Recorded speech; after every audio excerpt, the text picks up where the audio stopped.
প্রথমে আপনাকে জানিয়ে রাখি যে গাইবান্ধা, তিস্তা, যমুনা, ব্রহ্মপুত্র এবং ঘাঘর নদীর পানি বেশ কয়েকদিন থেকে কিছুটা কমতে শুরু করেছে। তবে আজকে কিন্তু পানি অপরিবর্তিত রয়েছে। তবে এই ভাঙনের ফলে কিন্তু ইতিপূর্বেই শত শত বাড়িঘর নদীগর্ভে বিলীন হয়ে গেছে এবং যারা সরিয়ে নিতে পেরেছেন তারা কিছুটা উঁচু জায়গায় তারা কোনো রকম ছাপরা এবং ডেরা ঘর তুলে কিন্তু তারা বসবাস করছেন এবং এই মানুষগুলো জমি জমা সব হারিয়ে তারা এখন কর্মহীন হয়ে পড়েছেন এবং তারা অনেকটা অর্থ কষ্টের মধ্যে দিন যাপন করছেন এবং একবেলা খেয়ে না খেয়ে তারা দিন যাপন করছেন। তবে আপনি যেটি বলছেন যে আমার সঙ্গে জেলা প্রশাসক মোহাম্মদ মাসুদুর রহমান মোল্লার সঙ্গে কথা হয়েছে। তিনি যেমনটি বলেছেন যে উপজেলা প্রশাসনের পক্ষ থেকে এই এলাকার কিছু কিছু লোককে ত্রাণ এবং শুকনো খাবার এবং চাল দেয়া হয়েছে।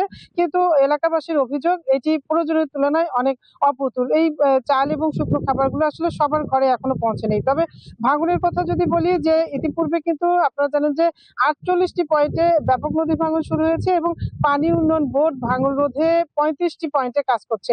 তবে ভাঙন রোধে কাজ করলেও কিন্তু বিশেষ করে যমুনা এবং ব্রহ্মপুত্র নদী, আমি যেখানে দাঁড়িয়ে রয়েছি, এই যমুনা এবং ব্রহ্মপুত্র নদীতে কিন্তু ব্যাপক ভাঙন শুরু হয়েছে। তবে তিস্তার ভাঙন কিছুটা কমেছে বলা যেতে পারে। আমার পেছনে হয়তো আপনি দেখতে পাচ্ছেন যে ভাঙন দেখা যাচ্ছে এই যমুনা এবং ব্রহ্মপুত্র নদীর যে মোহনা, এখানে ব্যাপক ভাঙন শুরু হয়েছে এবং এই আপনি দেখতে পাচ্ছেন যে গতকাল দুপুর থেকে সারা রাত পর্যন্ত কিন্তু নতুন করে এই রসুলপুর গ্রামে ব্যাপক ভাঙন শুরু হয়েছে এবং ইতিপূর্বে এই রসুলপুরের আর একটু সামনে কিন্তু অনেক ভাঙন শুরু হয়েছিল। সেটি জিও ব্যাগ ফেলে কোনো রকম থামানো গেলেও কিন্তু আমার পেছনে যে ব্যাপক ভাঙন শুরু হয়েছে, এতে করে কিন্তু এই নদীটা ছিল অনেক দূরে, অন্তত ৭ থেকে ১০ মাইল দূরে ছিল। এই ভাঙনের কবলে পড়ে কিন্তু এখন এই অবস্থা হয়েছে। এই রসুলপুর গ্রামটি কিন্তু অন্তত শত বছরের পুরনো একটি গ্রাম। তো এই গ্রাম কিন্তু আসলে চর নয়। এটি আমি বলতেই পারি যে এটি কিন্তু মেইনল্যান্ড।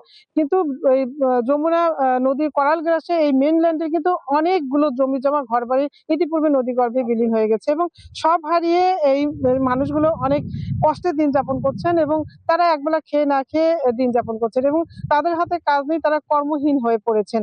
তো এই ছিল আমার কাছে এখনকার মতো নদী ভাঙনের সর্বশেষ তথ্য। লুনা, আপনাকে ধন্যবাদ।